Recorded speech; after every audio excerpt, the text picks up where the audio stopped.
Jangan kamu merasa benar, jangan kamu merasa hebat karena kamu kaya. Ya Allah mah ngasih rezeki itu pada orang yang dia kehendaki, mau kamu itu taat atau tidak. Karena dunia mah kan apa sih? Hubungannya sama sebab akibat gitu. Kalau kamu itu pinter, bekerja keras, dan kamu punya peluang untuk kaya, siapapun kamu, mau kamu itu orang taat atau tidak, kamu bisa jadi kaya.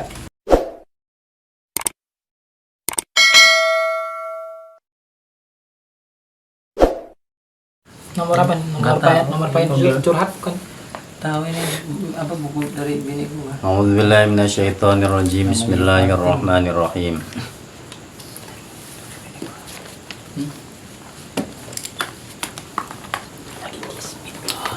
Salbani Israil kam atainahum min ayatin bayyinatin wa may yubaddil ni'matallahi min ba'di ma ja'athu fa innallaha syadidul iqab. Ini masih menerangkan tentang kengeyelan kaum Bani Israel. Dan kaum Bani Israel itu memang ngeyel sampai sekarang, itu buktinya. Main kayak di sini juga. Itu buktinya di Israel tuh ngeyel, memang kaum Bani Israel mah ngeyel. Makanya pembahasan Bani Israel mah panjang di surat Al-Baqarah ini.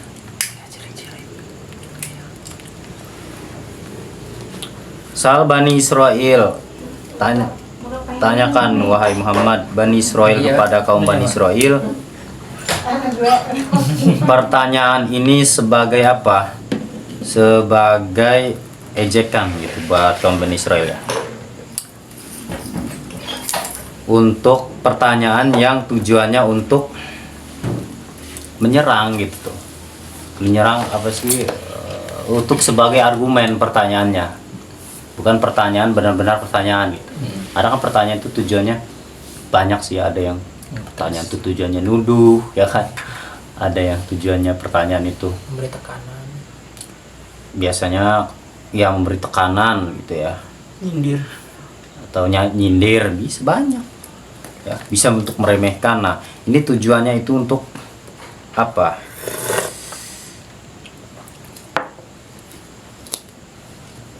Untuk ngejek kaum Bani Israel. Kam ataina min ayatin bayyinatin. Sudah berapa banyak kami datangkan? Kam atainahum, sudah berapa banyak kami datangkan kepada mereka Bani Israel.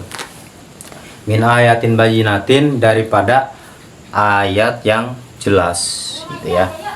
Daripada tanda-tanda yang jelas, sudah ditunjukkan banyak tanda-tanda kekuasaan Allah kepada kaum Bani Israel tuh. Dari apa? Terbelahnya laut gitu kan kepada kaum Bani Israel tuh. Terus dipayunginya dia awan waktu dia ada di lembah Tib. Terus dikasih makan mana wasalma wasalwa sama Allah tuh. Ya, mana wasalwa tau enggak? Makanan yang dia itu semacam dari madu gitu, makanannya dari surga. Waktu dia terjebak di lembah Tih. Ya. Jadi banyak Allah tuh nolong kaum Bani Israel di masa lalu ya. Dan bahkan mereka kafir mengingkari nabi mereka. Terus Allah terima tobatnya gitu kan. Udah banyak gitu tuh kejadian-kejadian masa lalu yang terjadi pada Bani Israel. Tapi mereka nggak ngambil pelajaran. Kam ataina hum min ayatin bayyinatin. Sudah berapa banyak kami datangkan kepada mereka tanda-tanda yang jelas gitu ya. Seharusnya kalau orang sudah melihat bukti kekuasaan Allah, ya seharusnya beriman lah. Kalau kita ngelihat bukti kekuasaan Allah bagaimana? Ya kita lihat aja langit bumi ini. Banyak tuh orang kan ingkar sama keberadaan Tuhan. Padahal banyak bukti-bukti tentang adanya Tuhan itu banyak, terciptanya langit dan bumi, ya kan? Terus kalau kita bertafakur pada diri kita juga, mata kita yang sempurna, pendengaran, mulut, semua organ tubuh kita bekerja dengan sempurna. Siapa yang mendesain? Bisakah ini terjadi secara kebetulan? Ya nggak bisa. Siang dan malam ada porsinya. Bisakah terjadi secara kebetulan? Bintang-bintang tidak bertabrakan, bulan, matahari bergaris berrotasi ya, Orbitnya. pada orbitnya gitu ya, berjalan pada orbitnya. Itu tanda kekuasaan Allah, tanda kalau Allah itu ada, tanda kalau Tuhan itu ada. Bisa nggak itu semua terjadi secara kebetulan? Walaupun para saintis itu menerangkan teknisnya seperti ini, seperti itu misalnya, karena ini karena itu, tapi semua sebab akibat itu siapa yang mendesainnya? Ya, air mani bisa jadi manusia, siapa yang mendesainnya? Nah, nggak ada kan? Nggak ada yang bisa meneliti sebab akibatnya, teknisnya seperti ini, terus begini, terus habis ini begini. Tapi siapa yang mendesainnya sehingga bisa menjadi begini dan begitu? Bisa semua teknis itu terjadi secara alamiah, secara kebetulan? Gak bisa kalau tidak ada yang memulainya. Paham ya? Padahal udah tanda-tanda kebesaran Allah, tanda-tanda kekuasaan Allah itu sudah ditujukan kepada Bani Israel, tapi mereka tetap saja ingkar. Udah banyak tuh. Wa may yubadil ni'matallahi mim ba'di ma ja'athu. Dan barang siapa yang mengganti nikmat Allah, yaitu tanda-tanda Allah yang bisa menjadi sebab hidayah, mimbani bajaatku, setelah datang tanda-tanda kekuasaan Allah itu kepadanya, fa innallaha syadidul iqab, maka sesungguhnya siksa Allah itu sangat banget, syadid apa? Sangat pedih siksanya. Syadidul iqab, sangat pedih siksanya. Kalau orang itu salah nih karena nggak tahu, ya dia karena nggak tahu nih, orang bisa maklum dong. Ini mah udah dikasih tahu berkali-kali lagi masih salah. Kebangetan nggak? Kebangetan. Jengkel nggak?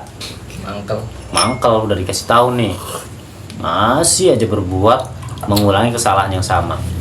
Ya pasti mangkel. Begitu juga ya, gambarnya seperti ayat ini kan, udah berkali-kali dikasih tanda-tanda kebesaran Allah, tapi mereka masih tidak percaya. Maka fa innallaha syadidul iqab, udah tunggu aja nanti. Udah gue bilangin, lu jangan nyelot, jangan nyelot. Udah berkali-kali dibilangin, dia udah nggak WD kalah terus, masih aja tuh nyelot. Kalah lagi, depo lagi lah, siapa tahu menang. Udah dikasih tahu berkali-kali. Nah itu kayaknya keturunan kaum Bani Israel itu. Alasannya namanya juga ikhtiar. Ya namanya juga ikhtiar kan ya alasannya. Mesti udah berkali-kali dibilangin. Salah lagi, berubah salah lagi itu. Nyelot lagi itu. Ya, fa innallaha syadidul iqab. Allah itu banget siksanya. Sangat keras. Ya, paham ya? Zuyyina lil ladzina kafaru, dihiasi untuk orang-orang kafir hayatud dunya, yaitu kehidupan dunia. Jadi kehidupan dunia itu diperlihatkan sama Allah begitu indah kepada orang-orang kafir ya. Terus wa yaskharuna minal ladzina amanu, kemudian mereka sombong kepada orang-orang beriman, dikasih kaya gitu ya, orang-orang yang mengingkari Allah tapi dia hidupnya sejahtera, dikasih kekuasaan gitu ya, dikasih segala macam kesenangan dunia, lalu mereka sombong dengan kesenangan dunia itu. Itu kalau orang kafir itu seperti itu. Jadi kesenangan yang dikasih Allah berupa harta, berupa semua akses untuk mencapai kebahagiaan gitu ya, dikasih sama Allah. itu nggak membuat orang yang ingkar itu bersyukur, tapi malah sombong. Benar nggak? Maka kenikmatan dunia yang dikasih ke orang yang ingkar itu menjadi suatu kenikmatan yang membawa kepada kehancuran. Ya, bangga kita. Walladzina taqaw fawqahum yaumal qiyamati wallahu yarzuqu may yasha. Dan orang-orang yang bertakwa, yang takut pada kesyirikan, itu ada di atas mereka pada hari kiamat. Derajatnya ada di atas mereka. Di dunia mereka ada di atas orang-orang beriman. Di akhirat orang-orang beriman yang ada di atas mereka. Ya, coba kita lihat fenomenanya, kan orang-orang yang hidupnya serba ada gitu, tapi tidak punya moral. Kayak mana? Sombong dengan apa yang dia punya, meremehkan orang-orang yang biasa gitulah, tapi kelakuannya bener gitu. Jadi orang yang bermoral itu, yang bermoral tapi dia miskin ya, misal yang kaya terus tidak bermoral gitu kan. Pas si orang kaya yang tidak bermoral ini mengejek orang miskin yang bermoral, menganggap harta yang dia punya itu adalah segalanya, bahwa ucapannya harus didengar. Kan sombong kan, bahwa segala apa yang dia lakukan itu benar. Benar nggak? Kalau orang itu punya harta dan dia tidak punya etika, begitu. Jadi orang yang miskin tapi dia ini punya etika, itu dianggapnya rendah sama dia. Kalau lu itu memang hebat, seharusnya lu kaya dong kayak gua. Kan ukurannya dunia, bener nggak? Iya. Sombong, paham nggak maksud gua? Paham ya?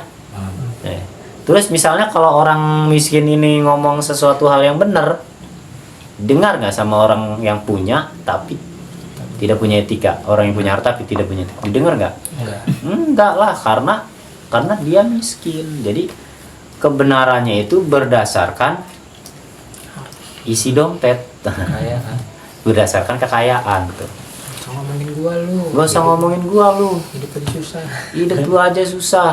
Nah, mereka sombong dengan harta mereka. Itu yang dilakukan orang-orang musyrik, kaum Bani Israel di zaman Nabi. Ya, zaman sekarang banyak, walaupun mereka tidak sampai kafir gitu ya, hanya tidak punya etika saja.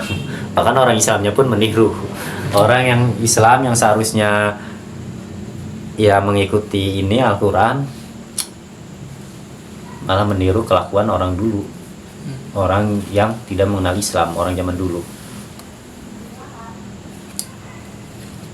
Tapi bedanya versi lightnya mungkin ya, versi lightnya karena tidak sampai kafir. Kalau orang dulu kan sampai kafir, cuma sombong doang tapi tidak kafir. Versi lightnya lah. Nanti pada hari kiamat mah orang-orang beriman yang ini, yang tinggi derajatnya karena amal soleh.